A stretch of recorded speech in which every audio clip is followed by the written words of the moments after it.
ಹರೇ ಕೃಷ್ಣ. ಎಲ್ಲ ಕೇಳುಗರಿಗೂ ಶ್ರೀಮದ್ ಭಾಗವತದ ಅಧ್ಯಯನಕ್ಕೆ ಸ್ವಾಗತ. ಶ್ರೀಮದ್ ಭಾಗವತದ ದಶಮ ಸ್ಕಂದದಲ್ಲಿ ಶ್ರೀಕೃಷ್ಣನು ಇಂದ್ರಪ್ರಸ್ಥ ನಗರಕ್ಕೆ ಭೇಟಿ ನೀಡಿದ ಕುರಿತಾಗಿ ನಾವು ತಿಳಿದುಕೊಳ್ಳುತ್ತಿದ್ದೇವೆ. ಇಂದ್ರಪ್ರಸ್ಥದಲ್ಲಿ ಶ್ರೀಕೃಷ್ಣನ ಮಾರ್ಗದರ್ಶನದಂತೆ ಯುಧಿಷ್ಠಿರ ಮಹಾರಾಜನು ರಾಜಸೂಯ ಯಾಗವನ್ನು ಏರ್ಪಡಿಸಿದ್ದನು. ಶ್ರೀಕೃಷ್ಣನು ಪಾಂಡವರ ನಗರವನ್ನು ಪ್ರವೇಶಿಸಿ ಸುಂದರವಾದ ವಾತಾವರಣವನ್ನು ಸವಿಯುತ್ತಾ ನಿಧಾನವಾಗಿ ಮುಂದಕ್ಕೆ ಸಾಗಿದನು. ನೋಡಲೇಬೇಕಾದ ಒಂದೇ ಒಂದು ಭಾಗ್ಯವಾದ ಶ್ರೀಕೃಷ್ಣನು ರಸ್ತೆಯಲ್ಲಿ ಹೋಗುತ್ತಿದ್ದಾನೆ. ಇದನ್ನು ತಿಳಿದಾಗ ಜನರು ಆತುರಾತುರವಾಗಿ ಬಂದರು. ಶ್ರೀಕೃಷ್ಣನು ಅರಮನೆಯನ್ನು ಪ್ರವೇಶಿಸಿದಾಗ ಅಲ್ಲಿದ್ದಂತಹ ಜನರಿಗೆಲ್ಲ ಬಹಳ ಸಂತೋಷವಾಯಿತು. ಯುಧಿಷ್ಠಿರ ಮಹಾರಾಜನು ಶ್ರೀಕೃಷ್ಣನನ್ನು ಕುರಿತಾಗಿ ಹೀಗೆ ಹೇಳಿದನು: ಪ್ರಿಯ ಪ್ರಭು ಕೃಷ್ಣ, ಚಕ್ರವರ್ತಿಯಾದವನು ರಾಜಸೂಯ ಯಾಗವನ್ನು ಮಾಡಬೇಕು. ಅದನ್ನು ಯಾಗಗಳ ಅರಸ ಎಂದು ಕರೆಯುತ್ತಾರೆ. ಈ ಯಾಗವನ್ನು ಮಾಡುವ ಮೂಲಕ ಈ ಭೌತಿಕ ಜಗತ್ತಿನಲ್ಲಿ ನಿನ್ನಿಂದ ಅಧಿಕಾರವನ್ನು ಪಡೆದ ಎಲ್ಲ ದೇವತೆಗಳನ್ನು ತೃಪ್ತಿಪಡಿಸಲು ನಾನು ಬಯಸುತ್ತೇನೆ. ಈ ಮಹಾಸಾಹಸವು ಯಶಸ್ವಿಯಾಗುವಂತೆ ನೀನು ದಯವಿಟ್ಟು ನೆರವಾಗಬೇಕೆಂದು ಬೇಡುತ್ತೇನೆ. ಪಾಂಡವರ ಮಟ್ಟಿಗೆ ಹೇಳುವುದಾದರೆ ನಾವು ದೇವತೆಗಳಿಂದ ಬೇಡಬೇಕಾದದ್ದು ಏನೂ ಇಲ್ಲ. ವೈಯಕ್ತಿಕವಾಗಿ ನಿನ್ನ ಭಕ್ತರಾಗಿರುವುದರಿಂದಲೇ ನಮಗೆ ಸಂಪೂರ್ಣ ತೃಪ್ತಿಯಾಗಿದೆ. ಪ್ರಿಯ ಪ್ರಭುವೇ, ಸದಾ ಕೃಷ್ಣ ಪ್ರಜ್ಞೆಯಲ್ಲಿದ್ದು ನಿನ್ನ ಚರಣಕಮಲಗಳನ್ನು ಅಥವಾ ಪಾದುಕೆಗಳನ್ನು ಧ್ಯಾನಿಸುವವರು ನಿಶ್ಚಯವಾಗಿಯೂ ಭೌತಿಕ ಜೀವನದ ಎಲ್ಲ ಕಶ್ಮಲಗಳಿಂದ ಮುಕ್ತರಾಗುತ್ತಾರೆ. ಪೂರ್ಣ ಕೃಷ್ಣ ಪ್ರಜ್ಞೆಯಿಂದ ನಿನ್ನ ಸೇವೆಯಲ್ಲಿ ನಿರತರಾಗಿ ನಿನ್ನನ್ನು ಮಾತ್ರವೇ ಧ್ಯಾನಿಸುತ್ತಾರೆ.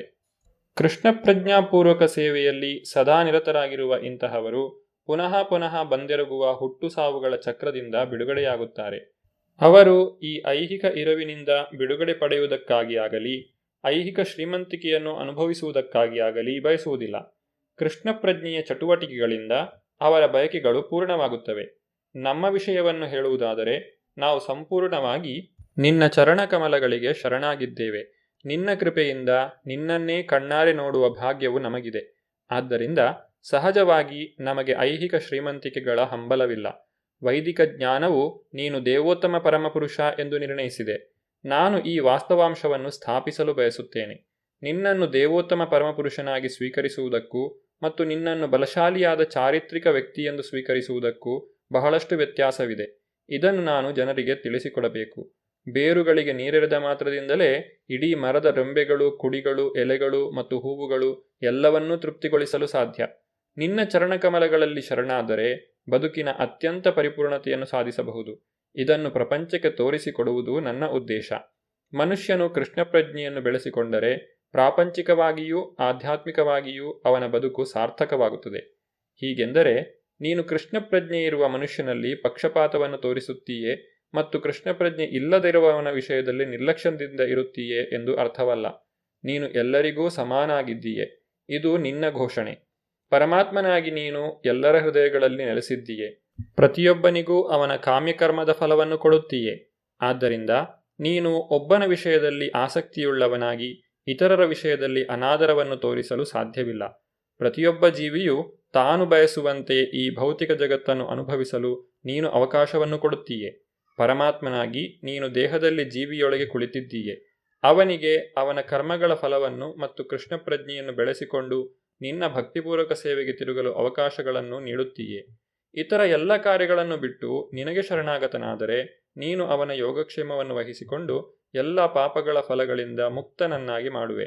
ಇದನ್ನು ನೀನೇ ಬಹಿರಂಗವಾಗಿ ಸಾರಿದ್ದೀಯೆ.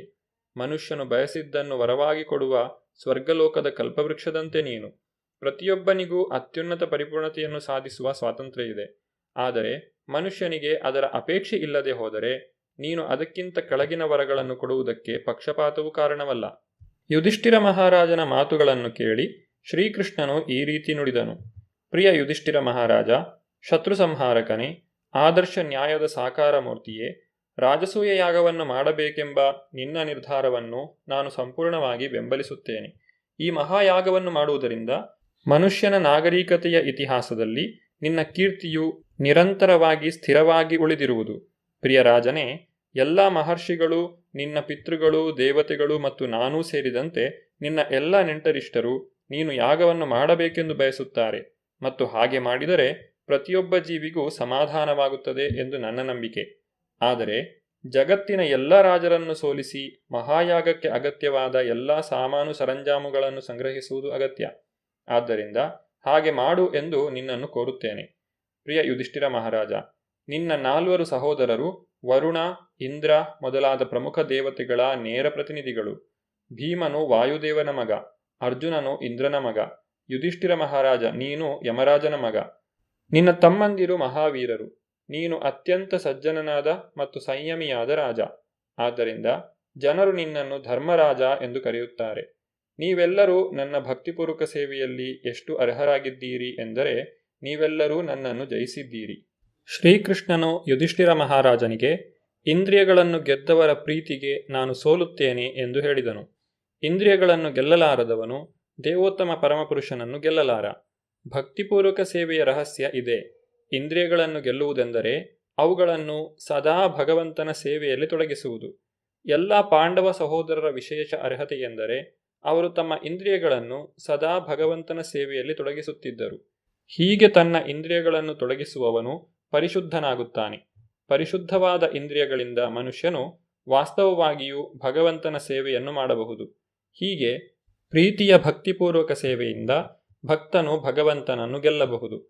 ಕೃಷ್ಣನು ಮುಂದುವರಿಸಿ ಹೀಗೆ ಹೇಳಿದನು: ಐಶ್ವರ್ಯ, ಬಲ, ಕೀರ್ತಿ, ಸೌಂದರ್ಯ, ಜ್ಞಾನ ಮತ್ತು ವಿರಕ್ತಿ ಈ 6 ಶ್ರೀಮಂತಿಕೆಗಳಲ್ಲಿ ನನ್ನ ಭಕ್ತರನ್ನು ಮೀರಿರುವವರು 3 ಜಗತ್ತುಗಳಲ್ಲಿಯೂ ಬಲಶಾಲಿ ದೇವತೆಗಳು ಸೇರಿದಂತೆ ಯಾರೂ ಇಲ್ಲ.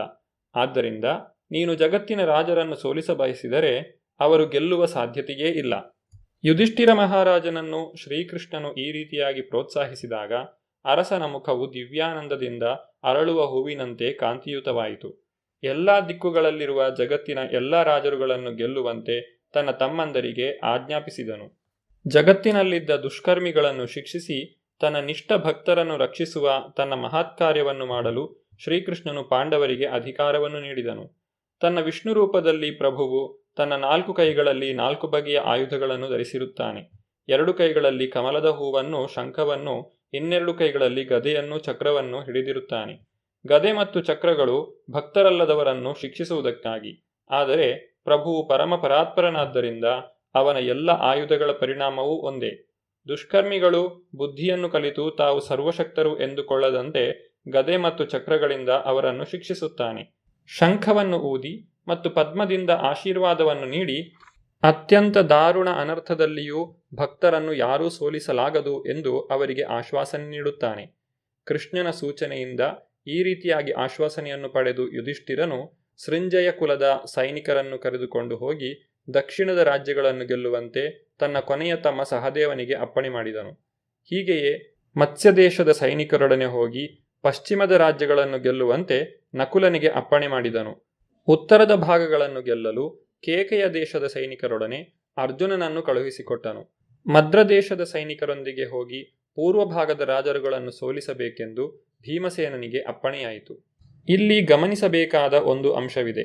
ವಿಜಯಕ್ಕಾಗಿ ತನ್ನ ತಮ್ಮಂದಿರನ್ನು ಬೇರೆ ಬೇರೆ ದಿಕ್ಕುಗಳಿಗೆ ಕಳುಹಿಸಿದಾಗ ಅವರು ರಾಜರುಗಳೊಡನೆ ಯುದ್ಧವನ್ನೇ ಮಾಡಬೇಕು ಎನ್ನುವುದು ಯುಧಿಷ್ಠಿರನ ಇಂಗಿತವಾಗಿರಲಿಲ್ಲ. ವಾಸ್ತವವಾಗಿ ಎಲ್ಲ ರಾಜರುಗಳಿಗೆ ರಾಜಸೂಯ ಯಾಗವನ್ನು ಮಾಡಬೇಕೆಂಬ ಯುಧಿಷ್ಠಿರನ ಉದ್ದೇಶವನ್ನು ತಿಳಿಸಲು ಅವನ ತಮ್ಮಂದಿರು ಹೊರಟರು.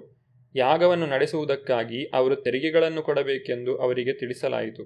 ಚಕ್ರವರ್ತಿ ಯುಧಿಷ್ಠಿರನಿಗೆ ತೆರಿಗೆಗಳನ್ನು ಸಲ್ಲಿಸುವುದರ ಅರ್ಥ ರಾಜನು ತಾನು ಸಾಮಂತ ಎಂದು ಒಪ್ಪಿಕೊಂಡಂತೆ.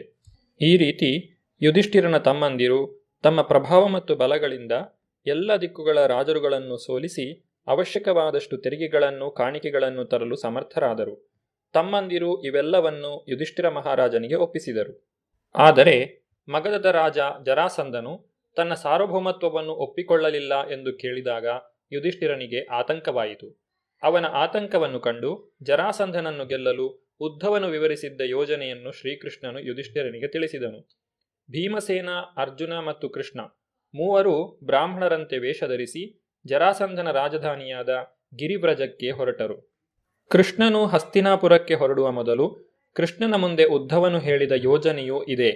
ಈಗ ಅದನ್ನು ಕಾರ್ಯಗತ ಮಾಡುತ್ತಿದ್ದರು. ಜರಾಸಂಧನು ಬಹಳ ಕರ್ತವ್ಯನಿಷ್ಠನಾಗಿದ್ದ. ಅವನಿಗೆ ಬ್ರಾಹ್ಮಣರಲ್ಲಿ ಬಹಳ ಗೌರವ. ಅವನು ಮಹಾಯೋಧ, ಕ್ಷತ್ರಿಯ ರಾಜ. ಆದರೆ ವೈದಿಕ ಆದೇಶಗಳನ್ನು ಎಂದೂ ಅಲಕ್ಷ್ಯ ಮಾಡಿದವನಲ್ಲ. ಕೃಷ್ಣ, ಅರ್ಜುನ ಮತ್ತು ಭೀಮಸೇನರು ವಾಸ್ತವವಾಗಿ ಕ್ಷತ್ರಿಯರು, ಆದರೆ ಬ್ರಾಹ್ಮಣರಂತೆ ವೇಷಧರಿಸಿದರು. ಜರಾಸಂಧನು ಬ್ರಾಹ್ಮಣರಿಗೆ ದಾನ ನೀಡಿ ಅತಿಥಿಗಳಂತೆ ಬರಮಾಡಿಕೊಳ್ಳುವ ಹೊತ್ತಿಗೆ ಅವರು ಅವನ ಬಳಿಗೆ ಹೋದರು. ಕೃಷ್ಣ, ಅರ್ಜುನ ಮತ್ತು ಭೀಮಸೇನರು ಜರಾಸಂಧನಲ್ಲಿ ಏನೆಂದು ನುಡಿದರು ಎಂಬುದನ್ನು ನಾವು ಮುಂದಿನ ಸಂಚಿಕೆಯಲ್ಲಿ ನೋಡೋಣ. ಧನ್ಯವಾದಗಳು. ಹರೇ ಕೃಷ್ಣ.